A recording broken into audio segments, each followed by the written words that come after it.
Nous devons toujours nous rappeler pourquoi nous existons, pourquoi on fait ce qu'on fait, et ce que nous essayons à accomplir. Alors s'il vous plaît, prenez tous des notes, parce que tu vas apprendre beaucoup de choses personnellement ce matin pour t'aider avec ta propre vie et à travers la tienne. Le passage du temps sur Terre. Le pouvoir vision.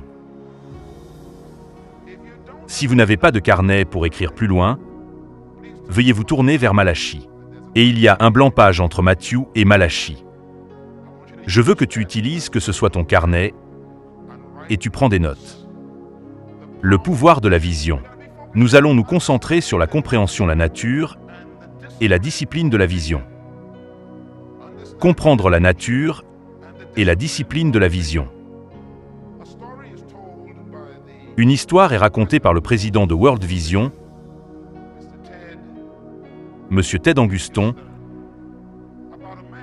à propos d'un homme qui a emmené sa petite fille en croisière. Et la petite fille n'était jamais montée sur un navire auparavant. Un énorme, immense paquebot de croisière. Elle était aussi courte à voir. Ils ont pris leur envol. Ils se rendirent aux îles Catalina.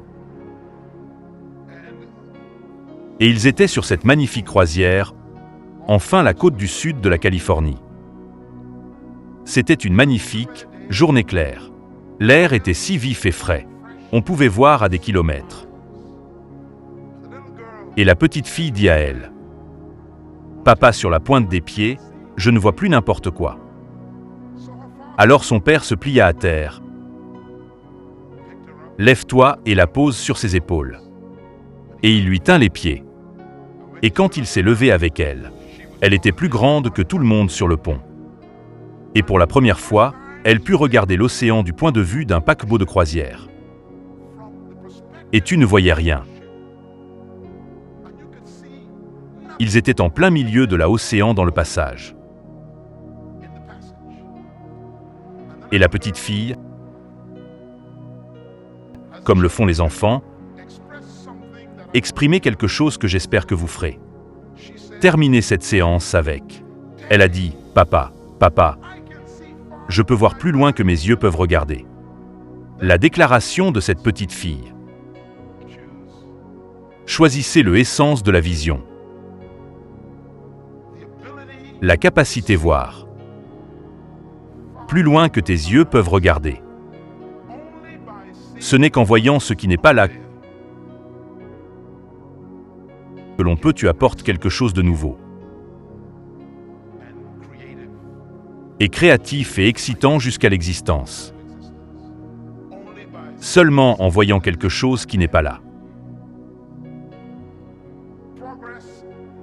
Progrès dans le parcours de l'humanité n'est créé que par des personnes dans l'histoire qui voyaient des choses qui n'étaient pas là. La vision, c'est voir l'avenir avant elle prend concrétation.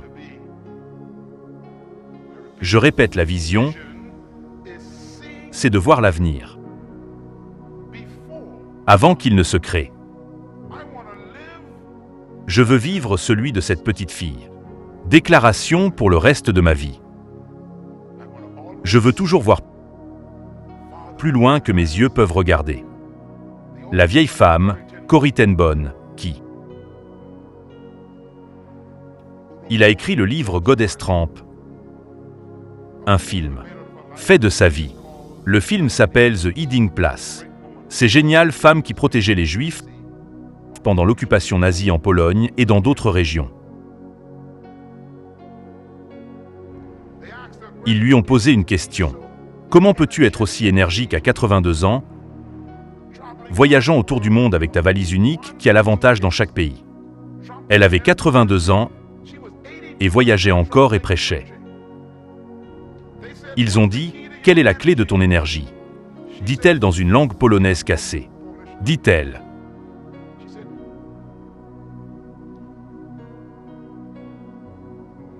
Regarde en bas et sois opprimé. Regarde autour de toi et sois déprimé. Regarde en haut et repose-toi.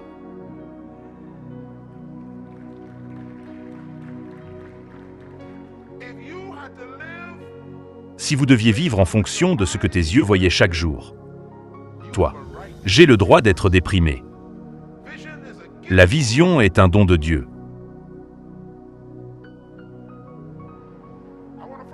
Je veux d'abord parler un peu de la vision. Ça t'aide à prendre des décisions. Le plus grand cadeau que Dieu ait jamais donné à l'homme est le pouvoir du choix. La capacité à décider de prendre des décisions. C'est le plus grand don que Dieu ait jamais donné à l'homme. C'est peut-être aussi le plus grand malédiction, parce que cela donnait aussi le pouvoir à l'homme de décider contre Dieu. Tu n'es pas un robot. Tu es un libre agent moral qui a le pouvoir d'une volonté. C'est un don de Dieu. Mais ensuite, la responsabilité la plus dangereuse donnée par Dieu pour l'homme, c'est le même pouvoir de choix.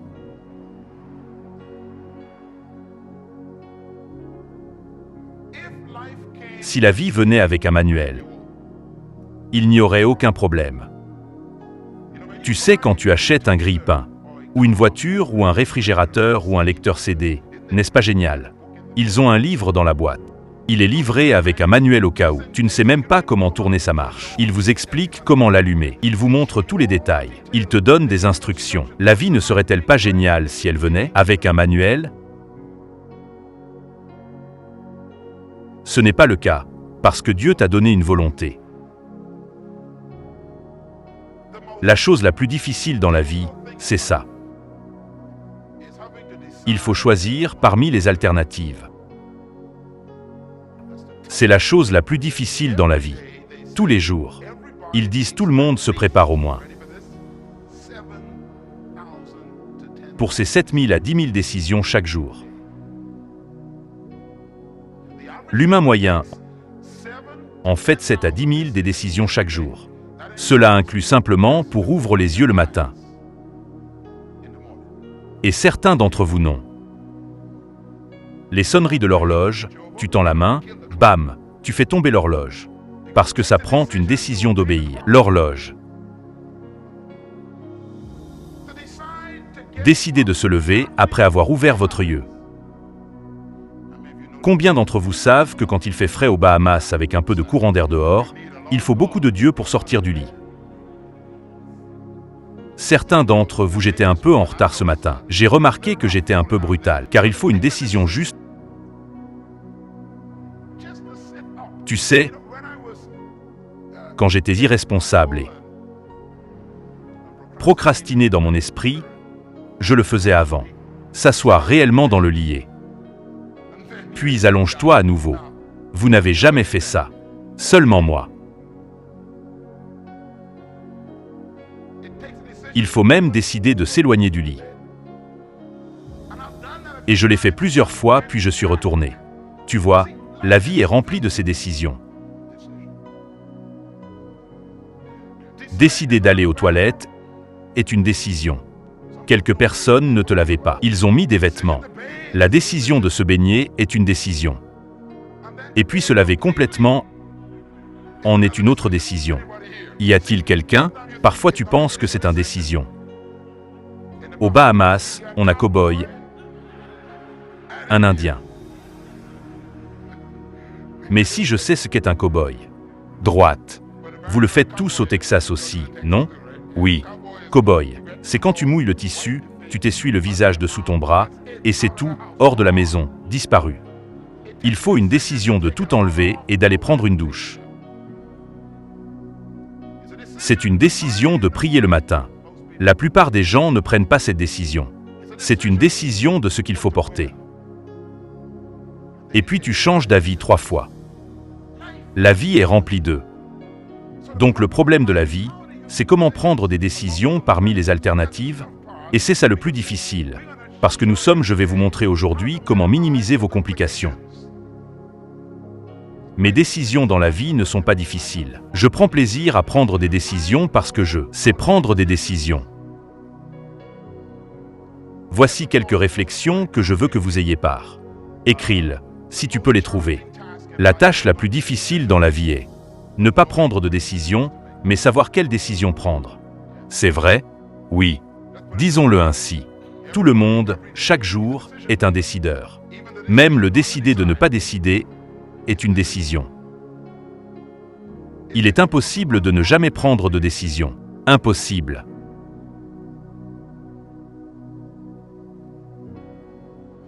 La difficulté de vivre sur Terre est de prendre la bonne décision. J'ai vu des gens passer leur vie, perdre du temps parce qu'ils ont pris des décisions qui n'étaient pas pertinentes pour leur quête.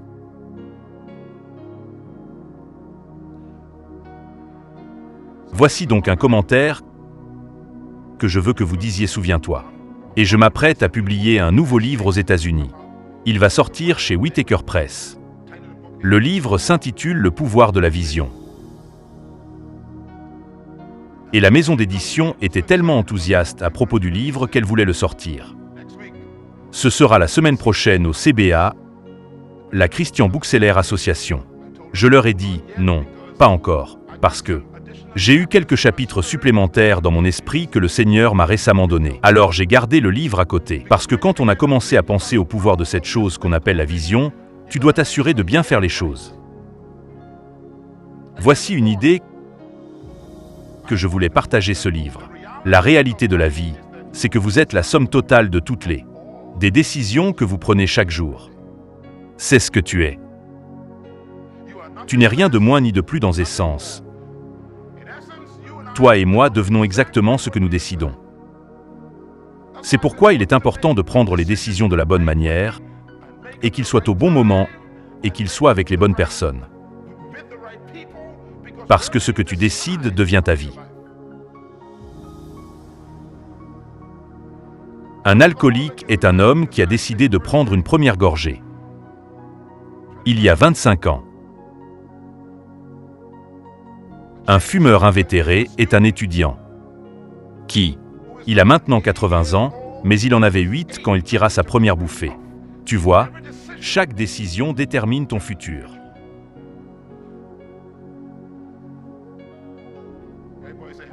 Je crois qu'aujourd'hui est la mi-temps pour certaines personnes. Tu sais, quand tu joues à des jeux comme les matchs de basket et de football, ils ont toujours ce qu'ils appellent la mi-temps. Dieu merci pour mi-temps. Vous avez déjà vu ces équipes à la mi-temps? Elles sont à terre, ils perdent, et ils entrent dans le vestiaire et ils se retrouvent avec l'entraîneur. Et l'entraîneur fait quelques ajustements. L'entraîneur en gagne quelques-uns. Décision alternative et lorsqu'ils reviennent, toute l'équipe change et ils gagnent. C'est la vie et pour certains d'entre vous aujourd'hui. Dieu t'a fait venir à cette réunion aujourd'hui pour faire quelques ajustements dans ta vie afin que tu ne fasses pas continuer à faire les mêmes erreurs, les mauvaises décisions et finir en haut en train de perdre le jeu de la vie. Justement, parlons-en un peu. Déclaration que Paul a faite. Déclaration puissante dans le livre de la première. Corinthiens, chapitre 6, verset 12. Assurez-vous de vous tourner vers et soulignez-le dans votre Bible. C'est un couplet qui m'a vraiment retenu d'adolescent et ça me retient encore aujourd'hui. En voici un de ces secrets que votre pasteur principal va vous révéler. Ce verset doit te protéger. Si tu comprends, ça te gardera. C'est un de ces versets qui contiennent toute la vie. 1 Corinthiens, chapitre 6, verset 12. Paul, l'apôtre du 1er siècle. L'Église a écrit ces mots que je cite. « Tout est permis pour moi, mais tout ne l'est pas bénéfique. » Puis il continue. « Tout est permis, mais je ne serai maîtrisé par rien. » Fin de citation. Quelle déclaration! Paul dit que tout est permis. Cela signifie que je peux faire tout ce que je veux. Je suis un agent du libre arbitre. Personne ne peut contrôler ma vie. Je peux décider ce que je veux, dit-il. Mais regardez la déclaration suivante.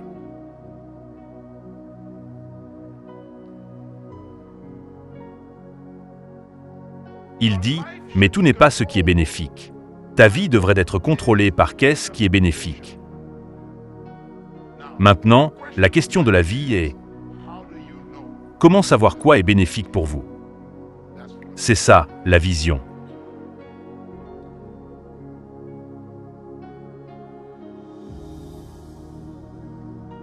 Tout le monde, tous les jours. Il faut décider quoi décider. Et voilà le défi à nouveau. Que dois-je décider de faire? Où puis-je trouver la base pour m'en prendre des décisions? Eh bien, voici de quoi je veux parler, tu es là. Discipline de la vision, vous devez prendre les bonnes décisions.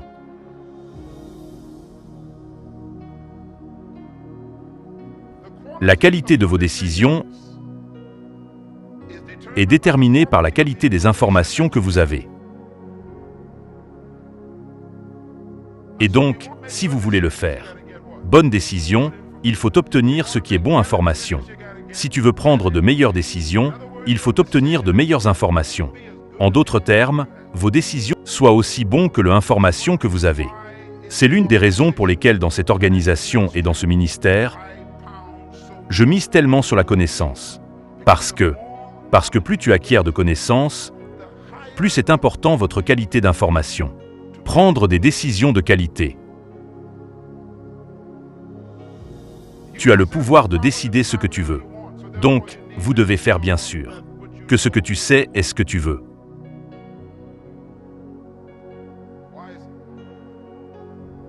Pourquoi la décision est si importante? Parce que la discipline est créée par le pouvoir du choix. La discipline est créée par le pouvoir de son choix. Paul dit, « Je ne ferai rien qui ne soit pas bénéfique. » Laissez-moi mieux définir le bénéfice. Bénéfique pour toi. Le bénéfice est tout ce qui contribue à l'accomplissement de votre ultime désir. Permettez-moi de répéter. Veuillez acheter cette cassette. Cassette très importante. Et dans quelques semaines, nous dirons, s'il vous plaît, achetez ce CD. Il arrive. Loué soit le Seigneur. Bénéfique signifie tout ce qui contribue à le. Réalisation de votre désir ultime, c'est bénéfique. Par exemple, si votre souhait ultime cette année est de perdre 100 livres sterling, c'est ton désir. La première chose que vous devez faire maintenant, c'est d'avoir une vision de ce désir. Voyez-vous en taille 7? Je pense. Est-ce assez proche? Mesdames? D'accord.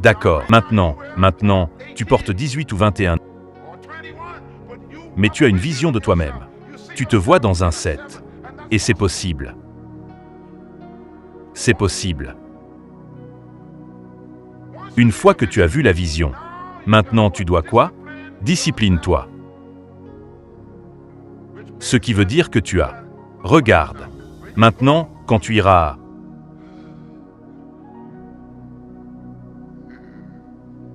Cheesecake Factory, ou tu vas au buffet de Seaside Bézide, peu importe ce que ça donne.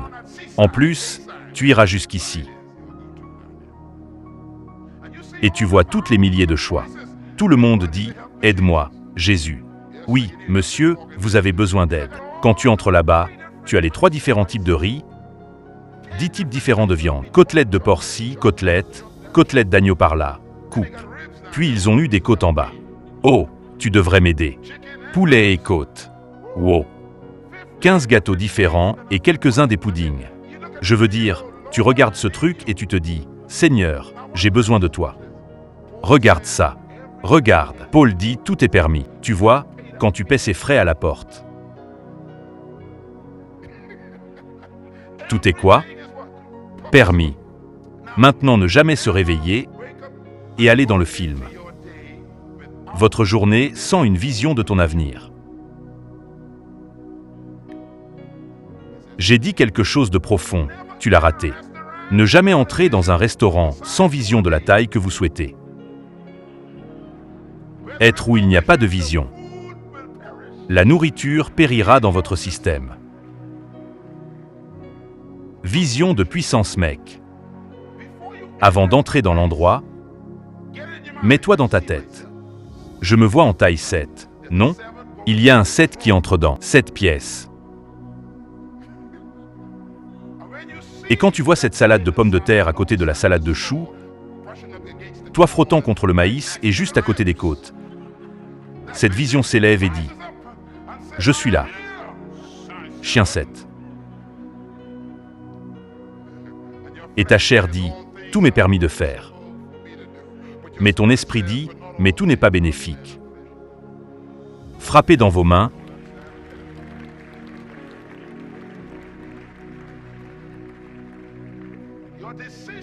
Vos décisions sont totalement à la merci de votre vision. Et si tu n'as pas de vision, c'est pour ça que tu continues à prendre des décisions stupides.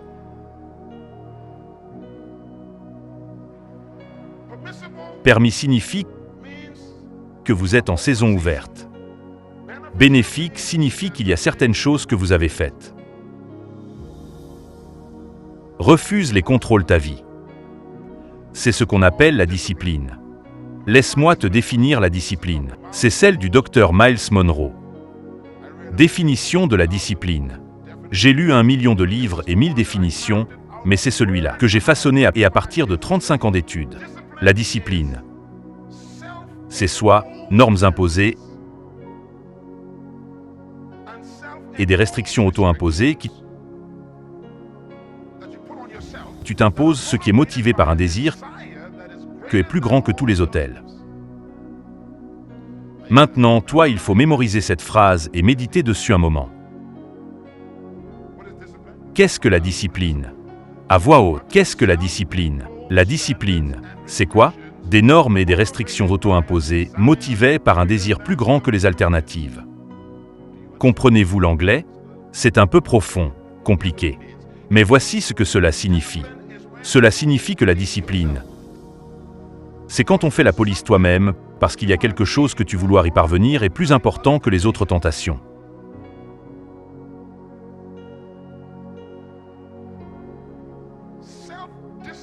L'autodiscipline est le plus haut ordre de vivre.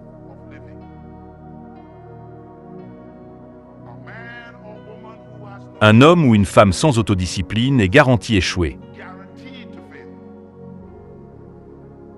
Garantie, c'est auto-imposé.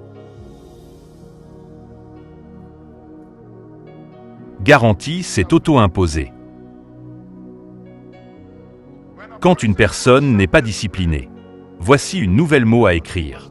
Ils doivent être autres disciplinés. Autres disciplinés. Si tu n'arrives pas à te discipliner, alors la vie a une façon de faire en sorte que les autres te disciplinent. C'est pour ça que Dieu t'a donné naissance avec des parents. Et si vous n'en aviez pas, vous aviez des tuteurs.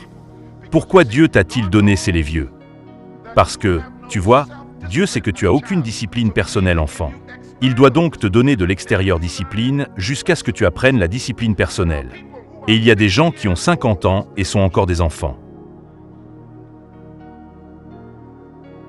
Aucune discipline personnelle. Je les vois tout le temps et je souris simplement. Il faut de la discipline pour travailler sur un emploi pendant 20 ans surtout avec un grand rêve. Ça prend discipline. Jésus a connu sa vision à l'âge de 12 ans. Il l'a dit à ses parents. Je dois être à propos de celui de mon père. Mais aussitôt, la Bible dit. Le verset suivant dit qu'il est rentré chez lui et s'est soumis et ils sont restés dans la maison. Soumis à son père, il a travaillé dans une entreprise de construction avec son père pendant 30 ans. Ça prend la discipline quand on connaît son avenir.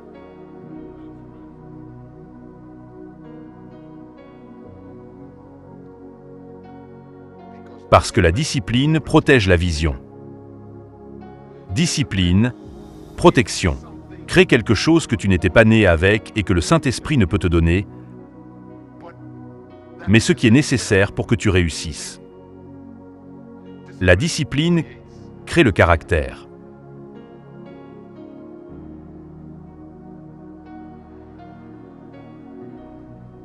Peu importe la taille de ta vision, il mourra en l'absence de caractère. Parce que le caractère vient de la vision. Quand la discipline est en action, il le faut. Beaucoup de discipline pour réussir dans ta vision. Discipline, voici une autre définition. Ce sont des décisions dictées par un destin déterminé. En tant qu'original de Myles Munroe, encore une fois, qu'est-ce qu'il y a discipline? Des décisions dictées par ton destin déterminé. En d'autres termes, une fois que vous voyez un destin que tu es déterminé à faire, alors qu'il contrôle chaque décision, tu le fais.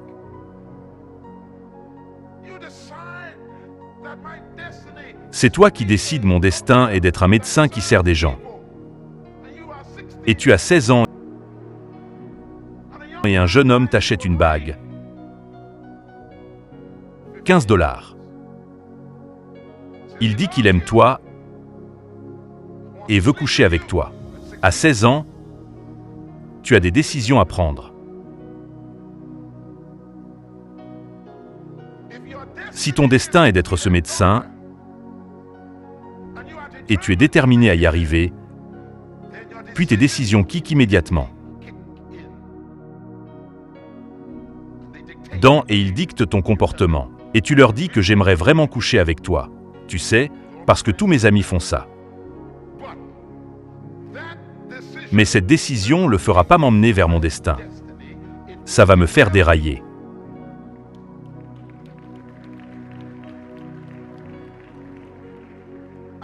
Et quand tu le refuses, Dieu appelle ça de la discipline. Tes amis appellent ça faible. Pas dans le maintenant. Tu n'es pas à la mode. Tu es un poulet. Dieu appelle quoi? La discipline.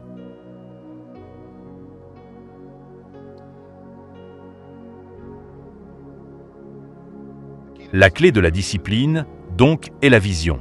Quelle est la clé de la discipline? Vision. Quelle est la clé de la discipline? Vision. Jeune homme, trouve une vision de ta vie. Si vous avez une vision pour ta vie, elle te dictera et te protégera. Je me suis marié vierge à 25 ans. Ici même, sur une île de 7 miles de large, 21 miles de long. La plupart de mes amis a eu des enfants avant d'avoir 16, 17 ans. J'ai épousé ma femme en étant vierge, à 25 ans. Quel âge as-tu, jeune homme? Ne réponds pas à la question.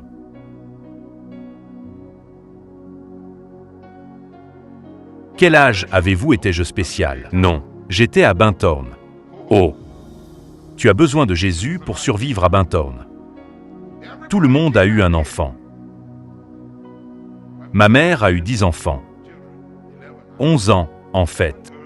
7 filles et un morceau de bois. Un ballet, 4 garçons et un club.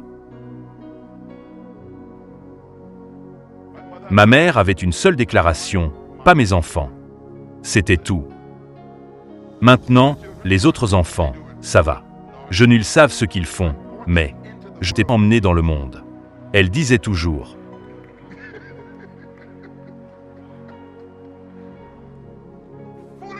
La folie est liée au cœur d'un enfant. Et maîtresse Munroe et monsieur Munroe vont s'affronter. Et ils ont fait du bon travail. Regarde, c'est fini. Regarde. Pas de bêtises chez ce gars. Applaudissez. Complètement à l'écart. Ils se sont battus. On ne conseille pas à un démon de partir. Tu les as rugis au nom de Jésus. Discipline. Discipline. Mais la clé de la discipline, c'est la vision. J'ai gardé moi-même parce que j'ai fait un rêve. À 13 ans, j'ai tout noté. Je le fais tout de suite. Beaucoup de ce que je fais dedans. Ma vie était sur le papier à 13 ans. Et cela m'a guidé tout au long de l'état élevé. L'école, tout au long du collège, tous. Pendant la période de petit ami et petite amie. Chaque fois que ces filles se rapprochent pour moi, je dis bah, j'ai entendu, vous y arriverez tous me perturber. Je veux aller quelque part et je ne veux pas qu'ils m'en empêchent. Je suis autorisé à le faire, mais cela ne m'est pas bénéfique. J'avais une vision pour ma vie. Je vais te dire un truc. Le plus grand cadeau Dieu a jamais donné à l'homme n'est pas le don de la vue.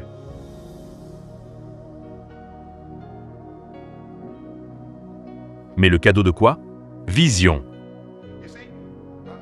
Vous voyez, la vue est une fonction de les yeux, mais la vision est une fonction du cœur.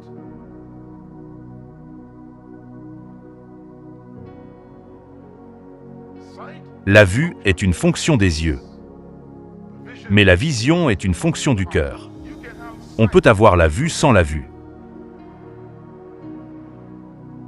La plupart des gens dans le monde ont la vue. 2. Des yeux qui regardent parce que vous voyez. Des yeux qui le regard est courant. Mais les yeux, voilà, sont rares. Ce petit la fille qui regarde par-dessus la rambarde dans ce bateau bouge. Papa, je peux voir plus loin que mes yeux ne peuvent regarder.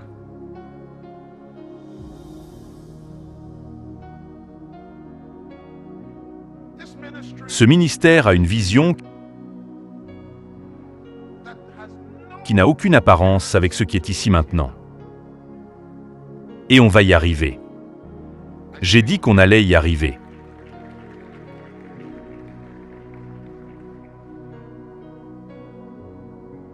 La vision est la source de l'espoir. La vision est la graine. 2 fois. Alléluia. Si votre conjoint n'est pas né encore une fois, ou pas proche de Dieu comme tu le souhaites, permets-moi de te poser une question. Avez-vous une image en tête de à quoi ils devraient ressembler s'ils étaient proches de Dieu? Et toi, tu le vois? Et tu l'as écrit? Avez-vous décrit votre conjoint? Dieu aimant, servir Dieu en feu pour Dieu? Venir au culte Dieu avec toi? Tu as l'image? Ou ne vois-tu que ce qu'est-ce que tu fais? Assis ici à regarder la télé, paresseux. Pourquoi ne pas faire quelque chose? Prends les poubelles dehors. Tu continues de voir ce que tu vois. Aucune vision. Vous devez avoir une image de votre désir. Regardez ça maintenant. Après avoir pris une image de votre désir de votre fils ou de votre conjoint, vous êtes comme vous le souhaitez être. Regarde ça alors. La Bible dit que tu dois agir comme si c'est déjà le cas. Voilà intéressant. Il arrive ivre. Dieu dit, traite-le comme s'il était né de nouveau. Cuisiner sa nourriture, dresser la table. La Bible dit que tu gagneras ton conjoint non pas en te disputant, mais par un esprit calme et obéissant. Parce qu'il faut faire comme s'ils étaient déjà là. Ça, c'est intéressant. Ton patron est agaçant et stupide. Nous le savons. Dieu dit, voyez-les comme tu veux qu'ils soient, puis travaille comme s'ils étaient déjà comme ça. C'est ça. La vision. Jésus nous a tous vus renaître, avant même sa naissance. Et la Bible dit, car la joie qui s'offrait à lui, il endura la croix et la honte. Il pouvait tout gérer parce qu'il a eu une vision de moi. Et tu t'es racheté et réconcilié retour à Dieu. Il avait eu une vision. Il s'est discipliné par la croix et la douleur parce qu'il voyait l'avenir. La vision est la fondation, donc, de courage. La vision vous rend persévérant. Une fois que tu sais ce que tu veux et que tu peux le voir. Alors non peu importe ce qui se retrouve contre toi, tu maintiens ton endurance. Ta persévérance vient de la vision. Nous avons lu un verset ce matin, Habacuc 2, puissant. Elle dit, « Même si la vision semblait attendre parle concernant la fin de l'affaire. Et elle, je ne mentirai pas. Cela arrivera. Même si cela semblait quoi? Attends. Attends. Signifie que le pasteur Miles parle de ce bâtiment depuis des années. Tu vois, c'est ton problème. Tu ne comprends pas comment fonctionne la vision. Tu dois continuer à parler jusqu'à ce que ça arrive. Et tu as dû travailler. Foi sans œuvre, foi morte.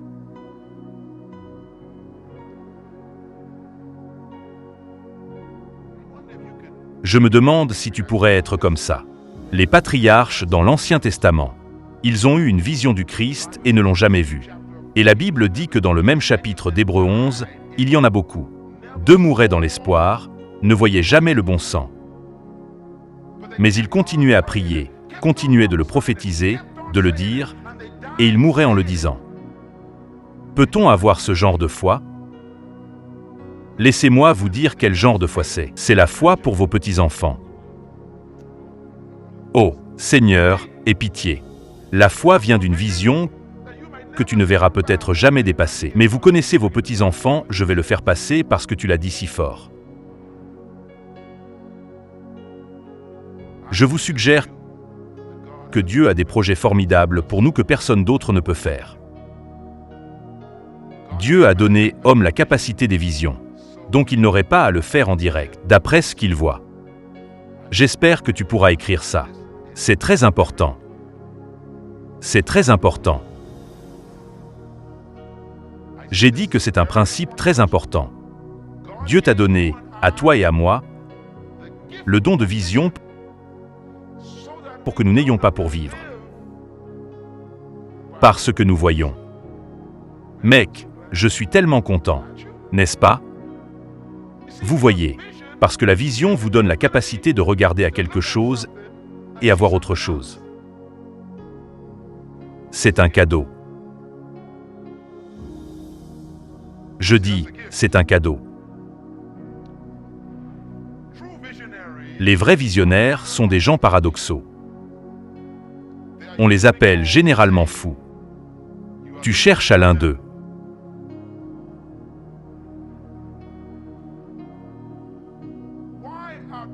Pourquoi les vrais visionnaires sont-ils des personnes paradoxales? Parce que un monde imaginaire de leur vision est plus réel pour eux que la réalité solide tout autour d'eux. En fait, pour un visionnaire, sa vision est sa réalité. Et cela fait de lui un paradoxe. Quelqu'un est-il déjà allé à Disney World? Oui. Walt Disney était assis sur un banc quand Disney World venait d'ouvrir. Et Walt était assis sur ce banc dehors dans le des buissons, juste des arbres. Et il n'avait qu'une petite chose construite là-bas. Petit manège là-bas. Et il restait juste à fixer dehors. L'espace ouvert. Un de ses ouvriers qui faisait la manucure. L'herbe est arrivé et dit, « Monsieur Disney, comment allez-vous, monsieur ?» Et il dit, « Bien. » Et il continuait à fixer, sans regarder le gars. Et le gars dit, « Monsieur Disney, que faites-vous » Il dit, « Je regarde ma montagne. » Il dit, Je vois cette montagne juste là. Monsieur Walt Disney est décédé. Mais avant de mourir, il a dit à ses architectes à propos de cette montagne qu'il avait vue. Et il a juste dit eux. Il a continué à parler, ils ont continué à écrire et il a parlé et ils ont écrit et puis ils l'ont dessiné. Et il est mort sans jamais l'avoir vu. Quand il s'apprêtait à dédier l'espace. Montagne. Le gouverneur était présent. Le maire était présent. L'endroit était bondé. Sa femme était assise là, une veuve. Un des jeunes hommes se leva pour la présenter et dit « C'est dommage aujourd'hui. Comme c'est triste, monsieur Walt Disney n'est pas là pour voir cette montagne. Mais sa femme est là. Sommes-nous contents qu'elle soit là ?»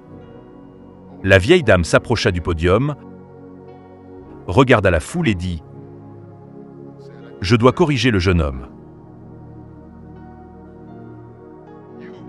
Tu viens de voir la montagne. Vous voyez, un visionnaire est un fou. Il croit davantage en ce que tu ne peux pas voir que ce que tu vois. Je marche tous les jours dans cet institut de leadership. Beaucoup viendront et partiront et me quitteront. Mais je te dis, on va marcher là-dedans. Nous allons couper un ruban et vous verrez déjà existe. Je vois des milliers arriver aux Bahamas, des milliers et des milliers apprendre à diriger avec excellence. Je le vois. Tu vois une église ?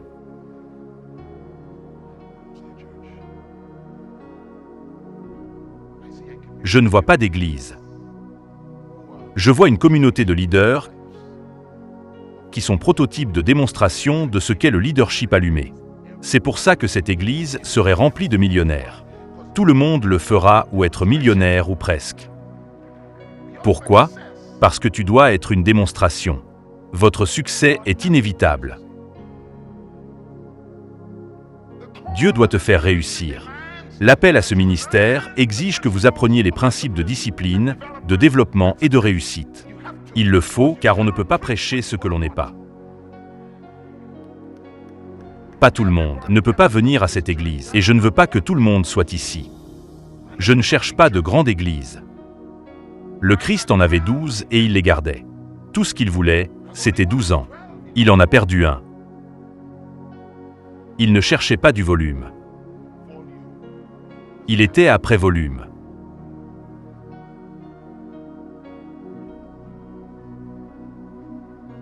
Les grands groupes ne changent jamais le monde.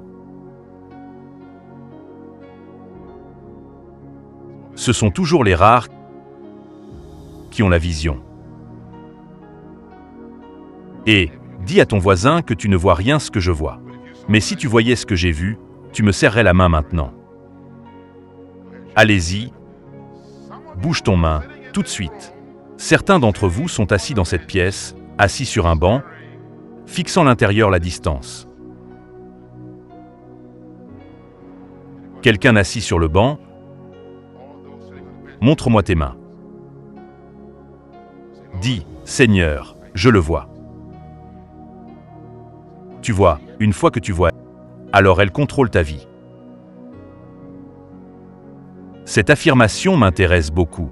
La vision est la capacité de croire ce que l'on ne peut pas voir, se préparer et planifier la vision est la capacité de croire en ce que les autres ne peuvent pas regarder physiquement, avec tes yeux. La vision est la capacité de croire ce que l'on ne peut pas voir et la capacité de croire en ce que les autres ne peuvent pas regarder physiquement, avec tes yeux. Mais tu commences à planifier et se prépare maintenant.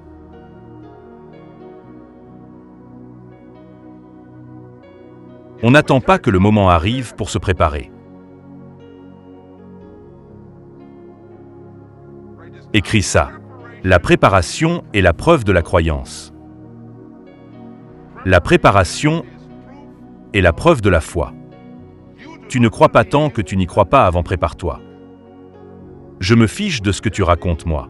À ce à quoi tu penses jusqu'à ce que tu t'y prépares. Tu n'y crois pas. Écris ça. La préparation, l'acte suprême de foi.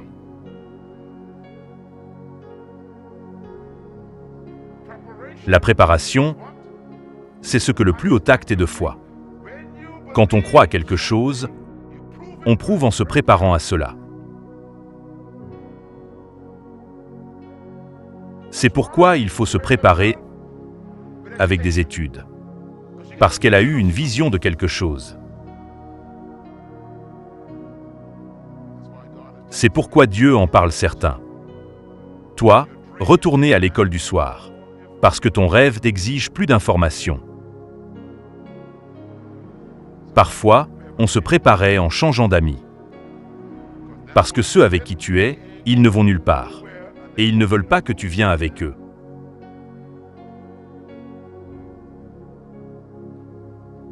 As-tu déjà pris une résolution comme celle-ci? Résolution du nouvel an? Je vais changer mes amis. Oui, j'ai fait. J'ai changé d'amis il y a des années. J'ai dit, mec, ces gens ne partiront pas nulle part. Alors j'ai changé mes amis. Parce que votre association détermine votre destination. Vos associations déterminent votre destination. C'est pourquoi la vision est si puissante. Elle discipline tout dans ta vie.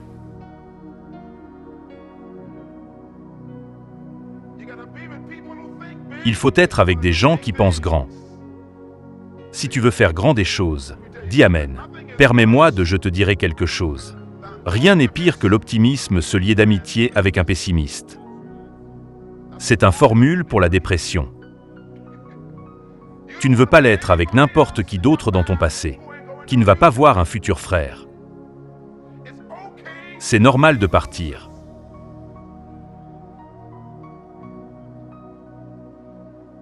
Des perdants. Eh bien, depuis que tu vas à BFM, tu ne viens plus près de nous. C'est vrai. C'est censé arriver. Eh bien, depuis que tu vas dans cet endroit et que cet homme t'a donné des infos drôles trucs, tu ne nous parles plus. Tu ne viens même pas dans la famille, n'est plus vraiment la même chose. C'est juste.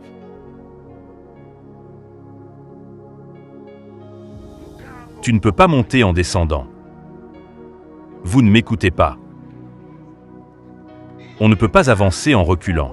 Ces gens pensent qu'ils ont toutes sortes de poids sur les jambes. Ils ont de la chaîne avec un ballon dessus et ils veulent que tu portes le tien aussi. Dis à ton voisin, coupe ta chaîne aujourd'hui. Tu dois laisser ces gens penser. C'est pour ça que j'aime les aigles. Les aigles ne se rassemblent pas. Oui, oui, oui, oui, oui, oui, oui, oui, oui, oui, oui. Les aigles, ce ne sont pas des pigeons. Les pigeons volent. C'est pour ça qu'ils ne volent jamais haut. Toujours dans un groupe. Des aigles à eux seuls. C'est pourquoi on les appelle l'aigle de la vision. Ils voyaient mieux que n'importe quel autre oiseau parce que leur perspective est la plus élevée. Dites à votre voisin, espérez que vous êtes un aigle ou prenez votre pigeon ailleurs. Tu ne veux pas traîner avec des gens qui je ne vais nulle part. Louez Dieu et souvenez-vous de cela. Tu deviens ce que tu entends sans cesse. Certains d'entre vous ne m'aiment pas, mais au moins écoutez ce que je dis ça, parce que je sais que ce que je dis est bien, parce que je crois le moi-même.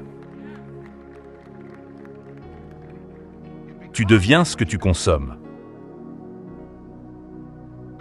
Les grands penseurs produisent de grandes visions. C'est ce dont nous avons besoin.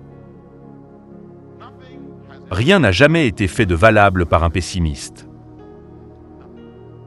Une personne négative n'a jamais changé le monde.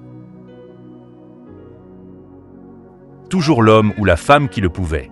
Voir plus que leurs yeux ne pouvaient voir, regarde. Ce sont eux qui changent le monde. Dis à ton voisin que je vois quelque chose et ça a l'air plus beau que ce que je vois.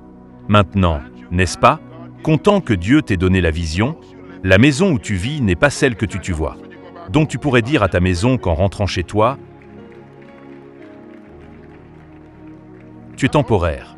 Bonjour. La voiture dans laquelle tu montes sur le parking. Je veux que tu marches là-bas en parlant à la voiture. Dis à la voiture que ce n'est pas ce que j'ai vu, donc tu es sûrement juste de passage. Frappez dans vos mains et remerciez Dieu. Utilise ta foi. À la vitesse vers moi. Comme il l'a dit. Au nom de Jésus. Que vois-tu? Est-ce qu'il est gros?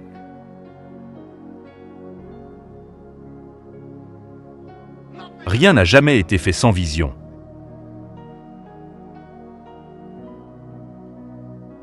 Rien. La vieille femme, Helen Keller, elle est née aveugle. Née aveugle, je n'ai jamais rien vu. Née aveugle, sourd, muet.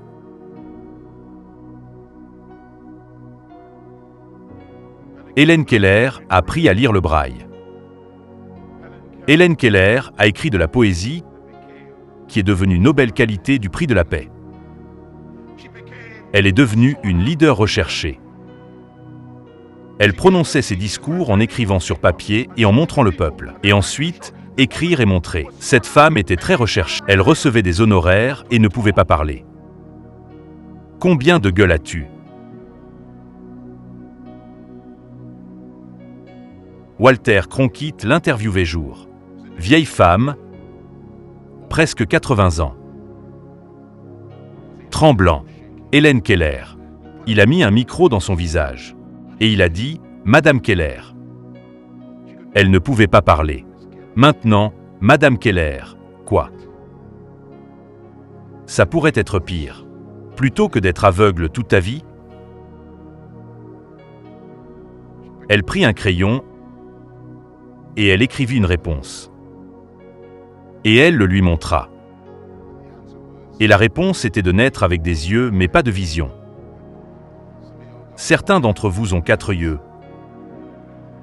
Vous avez des lunettes et tu n'avances toujours pas. Elle n'avait pas d'yeux et devint une dirigeante mondiale. Parce qu'on n'a pas besoin d'yeux pour avoir une vision. Aujourd'hui, Dieu m'a envoyé dans ta vie pour éveiller quelque chose que tes yeux ne peuvent pas vision.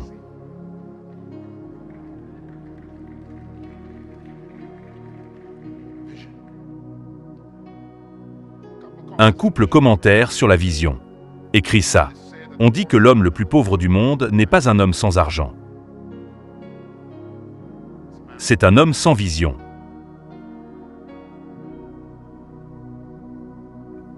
Verset célèbre du roi Salomon. Proverbe 29, verset 13. Je pense que ce serait important pour. Tu veux lire ça avec moi? Parce que je ne veux pas que tu rates ce moment intéressant révélation.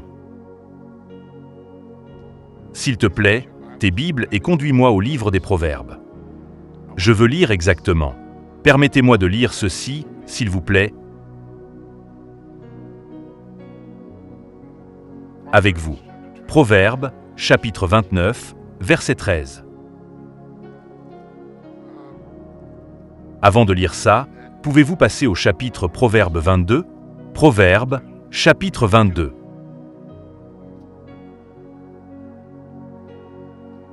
Quand j'ai lu ce verset pour la première fois, je me suis énervé contre mon Dieu, en colère contre Dieu. En fait, je suis devenu tellement en colère que j'ai été tenté de maudire Dieu. Ce couplet, laisse-moi te le lire. Proverbe, chapitre 22, verset 2. Lisons ensemble à voix haute. Les riches comme les pauvres ont cela à des points communs. Qu'est-ce que c'est? Le Seigneur est le Créateur de tous. Ça m'a mis en colère parce que quand j'ai lu ça, j'étais à Bantown.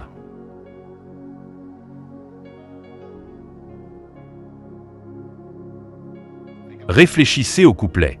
Bentown, mon fils, tu es un visiteur.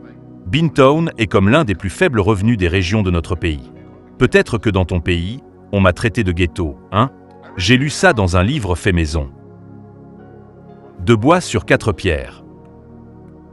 J'ai lu ça. Relisez-le. Imagine que tu dors par terre dedans. Une maison en bois avec moustiques et rats. Et tu lis ceci. Les riches comme les pauvres ont une chose en commun. Dieu les a créés tous les deux. Je veux dire, ça peut te faire en colère parce que tu es le pauvre. Donc mon premier, on pensait, attends une minute. Dieu a créé Kelly S et Dieu a créé Monroe S. Dieu a rendu les Kelly riches et les Monroe pauvres. Ce Dieu ne peut pas être juste.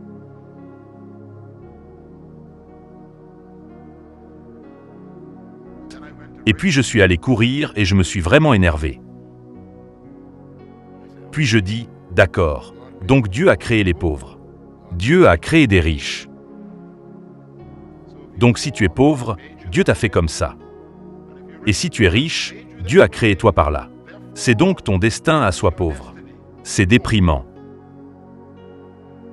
Je suis devenu en colère contre Dieu. J'étais sur le point de maudire Dieu. Et Dieu, il dit que tu n'as lu que la moitié de l'histoire. Lisez la suite de l'histoire. Je lisais tout ce livre comme un adolescent qui lit ce livre. Et j'ai continué à lire encore et encore. Quand je suis arrivé au chapitre 29, elle est réapparue. Mais cette fois, Dieu termina la phrase. Lis-le. Chapitre 29, verset 13. Le pauvre et le riche ont cela à des points communs. Soulignez-le. Le Seigneur donne la vue aux yeux des deux. Je n'ai plus de mon argument.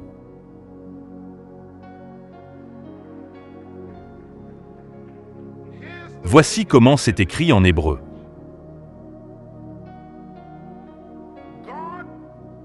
Dieu crée tous les hommes. Certains deviennent riches, d'autres pauvres selon les besoins. Sur la façon dont ils perçoivent. C'est ce que cela signifie. Maintenant tu peux applaudir. Votre vision détermine votre avenir. Ce que vous voyez détermine ce que vous devenez. Un homme riche n'est pas meilleur que toi. Il voit juste autrement.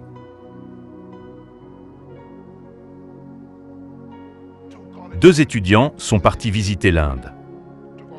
Bombay. J'ai pris du temps libre à la fac cet été-là. J'ai récupéré leur sac à dos, quelques jeans bleus et un t-shirt, pas d'argent. Ça leur a fait économiser assez d'argent dans leur travail pour qu'ils fassent un voyage. Un voyage en Inde. Leur rêve était d'aller en Inde. Voyage sur la nation indienne. Et ils sont allés. Ils ont pris ces trains et ils faisaient la grasse matinée et ils traversaient les grandes villes de Bombay et Calcutta. Et quand ils sont allés à Calcutta, ils ont vu quelque chose qu'ils ne pourraient jamais oublier. La côte ouest des États-Unis. Coupe jean, t-shirt une aventure et ils arrivèrent à Calcutta et ils étaient des millions d'eux. Je veux dire, l'Inde est la deuxième plus grande. Le pays du monde. C'est là qu'ils est partis. Aujourd'hui, ils ont 1 milliard de personnes. 1 milliard. On ne peut pas imaginer ça en tant que Bahaméen. On a 300 000. Nous ne savons pas ce que nous sommes. On parle de 1 milliard de personnes dans un pays. Calcutta à elle seule est presque 50 à 61 millions de personnes dans une seule ville. Ils sont dormants les uns sur les autres. Ils vivent dans la rue. Ils sont dans pauvreté parce que le gouvernement ne peut pas gérer la pression des revendications sociales.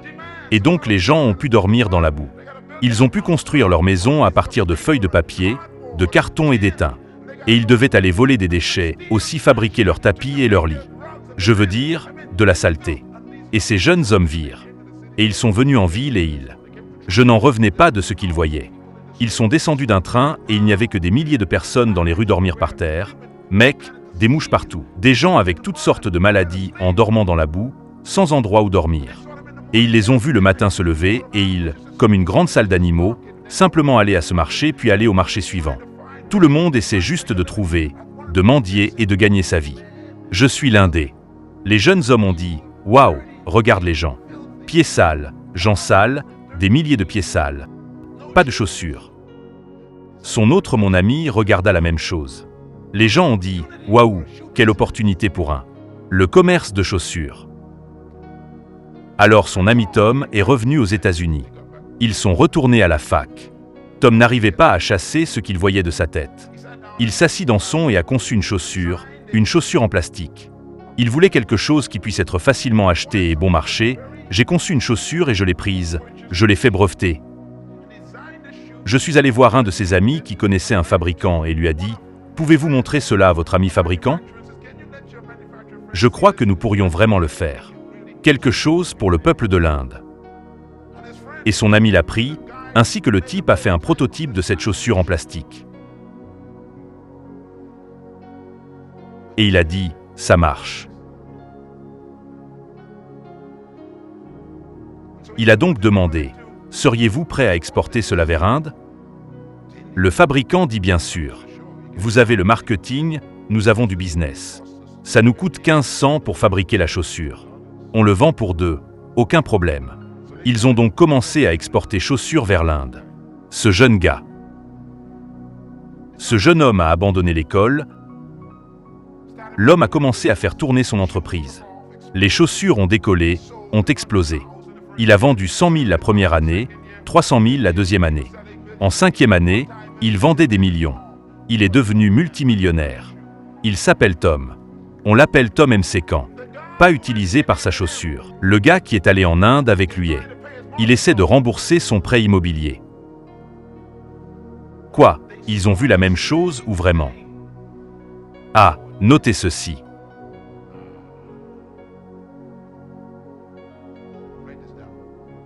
Chaque problème est une entreprise.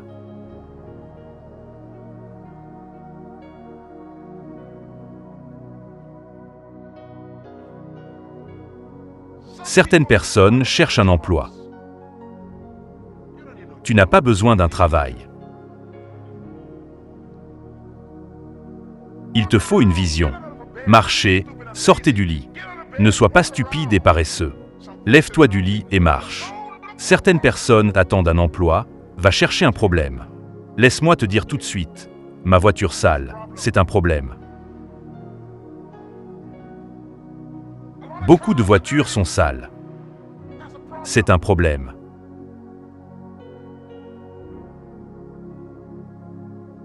Ouvre une entreprise. 5 pour un seau, 2 pour une éponge. 3,95 pour la lotion de joie. Lotion pour lave-vaisselle. Lance ton entreprise. Arrête de chercher du travail. Trouver un problème. Division. Les Bahamas sont remplis avec des entreprises et nous les croisons tous les jours. Il est rempli d'entreprises. Les amis, regardez vos communautés. Trouvez un problème. Comment voyez-vous? Vision?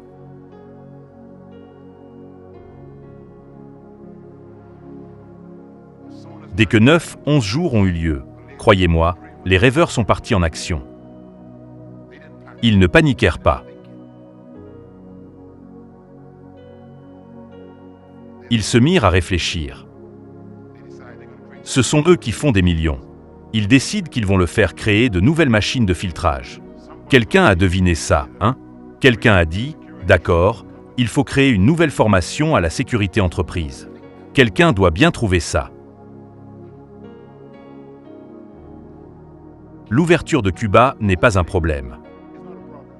C'est une opportunité commerciale. Imagine le monde sans Castro, puis commencez à se préparer. Allez, les Bahamiens, parlez-moi. Tu as un plan? Quoi?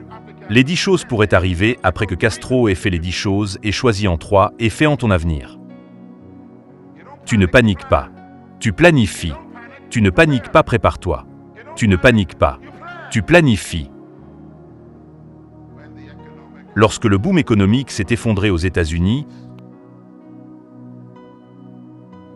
tout le monde pensait « Oh là là, la pauvreté va balayer les États-Unis. » Les années 1930, hein?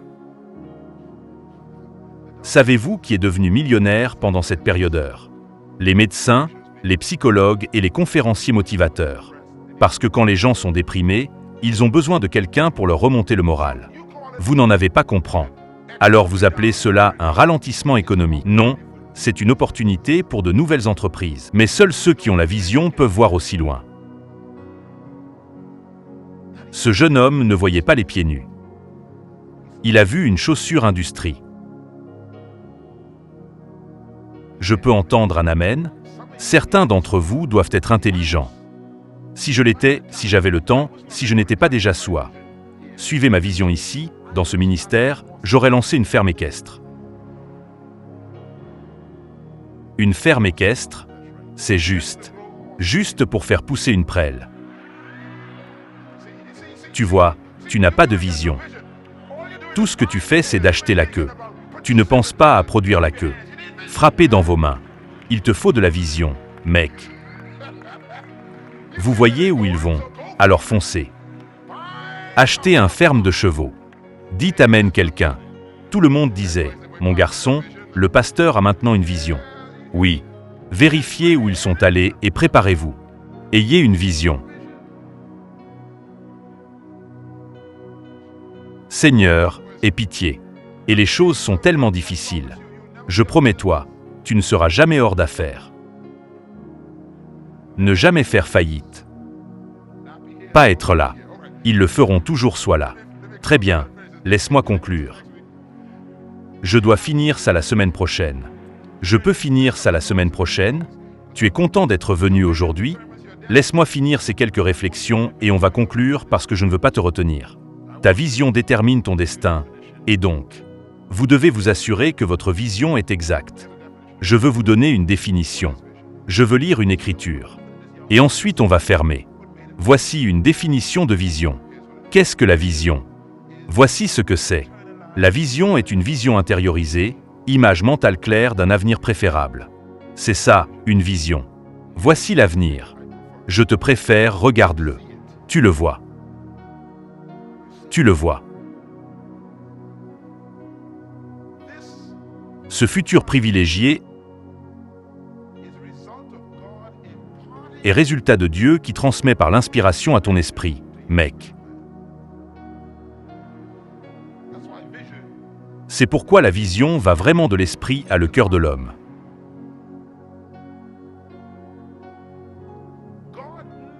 Dieu ne traite jamais du présent parce que le présent pour Dieu est déjà de l'histoire. Dieu s'occupe toujours de l'avenir. Il transmet l'avenir au présent, donc le présent ne sera pas déprimé. Tu sais ce qu'est une promesse?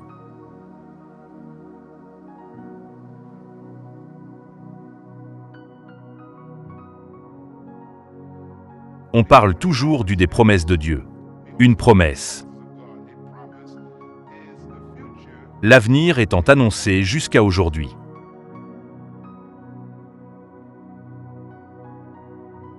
C'est une promesse. Et la Bible dit dans les 1 Corinthiens, le 1er chapitre dit, les promesses de Dieu sont toutes oui et amen. En d'autres termes, Dieu vous parle toujours de votre avenir. Et c'est mieux que le passé et le présent.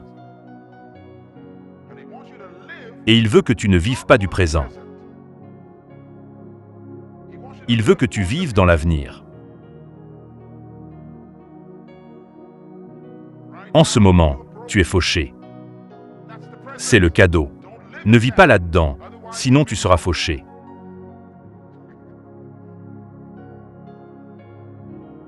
Vis sur ta promesse. Mon Dieu pourvoira tous mes besoins. Ce qui veut dire que mon cadeau doit être temporaire. Donc je ne suis pas fauché. C'est juste que mon argent n'est pas encore arrivé. Tu vois? Un visionnaire ne voit jamais vision pessimiste. Ils voient toujours optimiste réalité. Ils disent toujours, eh bien, ce n'est pas encore là. C'est tout. Et donc ils font comme si ça allait arriver. Oh, alléluia. Tu sais, Dieu est un Dieu de la préparation. Je pense toujours à Dieu. Dieu vit exactement ce qu'il nous prêche. Tu sais ce que Dieu a fait? Laisse-moi te poser une question. Pourquoi Dieu n'a pas pu simplement envoyer Jésus sans Jean le Baptiste? Tu ne penses jamais à ces choses-là. N'est-ce pas? Parce que Dieu comprend vision. Il dit, je t'en enverrai un avant mon visage et lui prépareront le chemin. Pourquoi Dieu a-t-il besoin d'un processus de préparation? Pourquoi aurait-il besoin d'un préparateur? Parce qu'un préparateur apporte toujours la foi.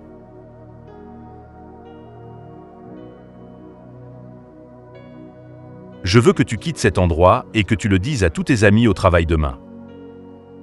Il y a une maison après ma première. Un plus grand que mon premier. Laisse-moi, dis le répète. Je t'ai manqué. Il y a une affaire après celle-ci. C'est plus grand que celui que j'ai. En d'autres termes, parlez comme John. Il y en a un qui vient après moi. C'est un autre moi maintenant. Oh, je me parlais tout seul. Il y a un autre mile. C'est plus grand que ça.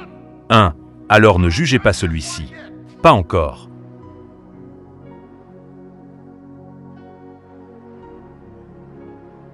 Il y en a un autre plus grand que toi sont maintenant.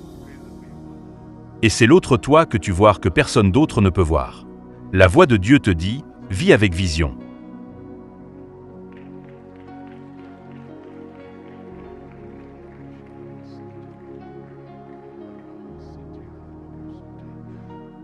Ma fille, n'abandonne pas, parce que ce que tu as n'est pas ce qu'il t'a montré. Ce que tu es n'est pas ce qu'il t'a montré. Combien d'entre vous, célibataires, se voient mariés? Mademoiselle? Oui? T'es sûre?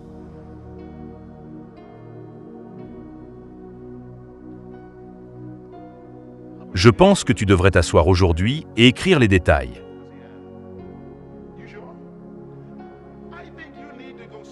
C'est le genre d'épouse que je veux. C'est le genre de forme qu'elle ça aurait dû. C'est le genre de langue qu'elle devrait avoir.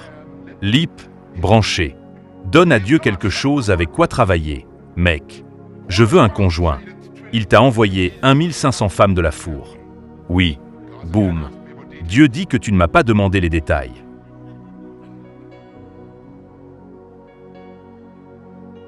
Tu auras tout ce que tu veux. Et si tu ne dis rien, que Dieu te donne n'importe quoi. Il faut avoir une vision.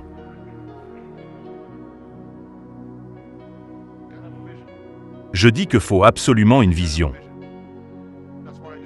C'est pourquoi, dans ce ministère, je vous donne sans cesse des détails sur notre futur. Cette dernière affirmation, la vision est une réalité visuelle de votre but d'existence. La semaine prochaine sera vraiment excitante, alors ne la manquez pas.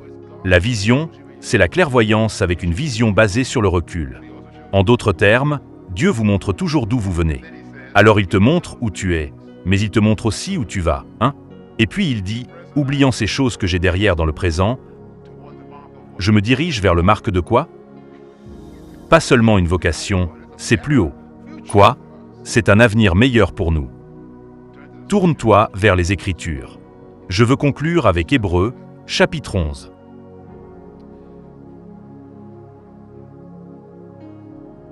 Non, on peut s'en occuper la semaine prochaine. On va remettre ça en place. Tu es content d'être venu ici aujourd'hui? Préviens-le à ton voisin, je voyais mieux maintenant. Je pouvais voir plus loin que mes yeux pouvaient regarder. Allez, dis-le. Je peux voir plus loin que mes yeux peuvent regarder. Et c'est ce que Dieu veut que tu fasses. Ton avenir est tellement excitant.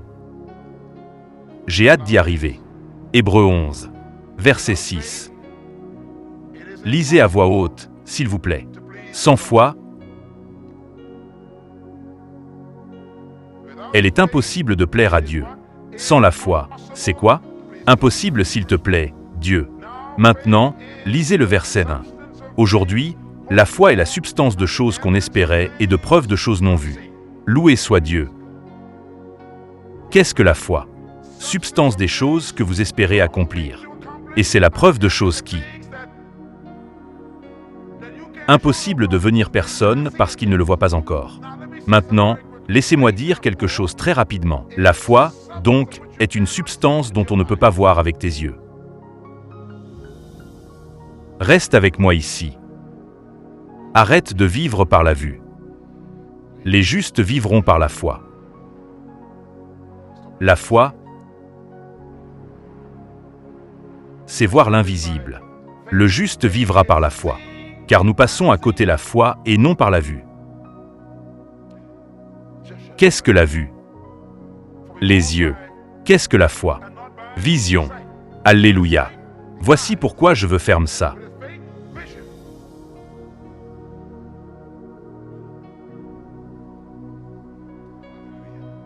Le verset 6, c'est un vrai boulot.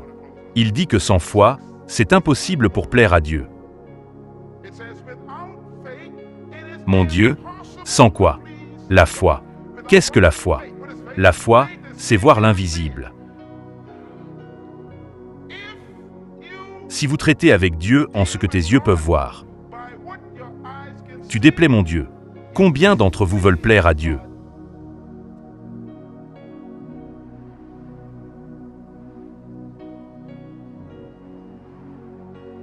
Tes mains te manquent? Tu veux faire plaisir mon Dieu cette semaine? Tu veux plaire à Dieu? D'accord. Dieu te dit comment lui plaire. Il a dit, « Ne viens jamais me voir, avec ce qui est, et tu me feras plaisir. » Continue à montrer moi ce que les autres ne peuvent pas voir.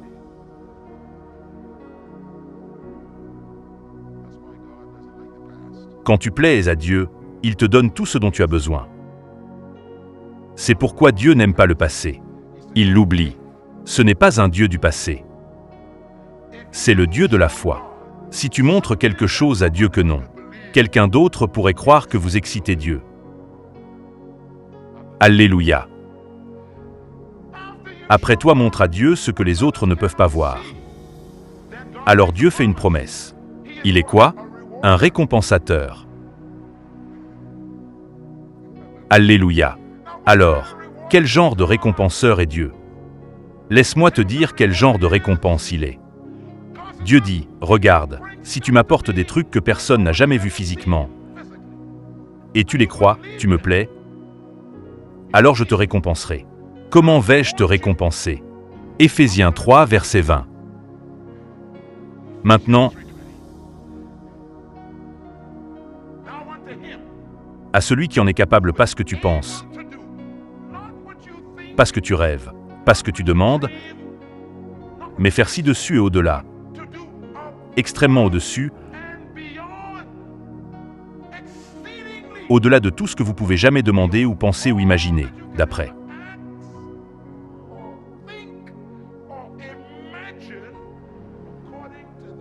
Le pouvoir, il fonctionne à l'intérieur de toi.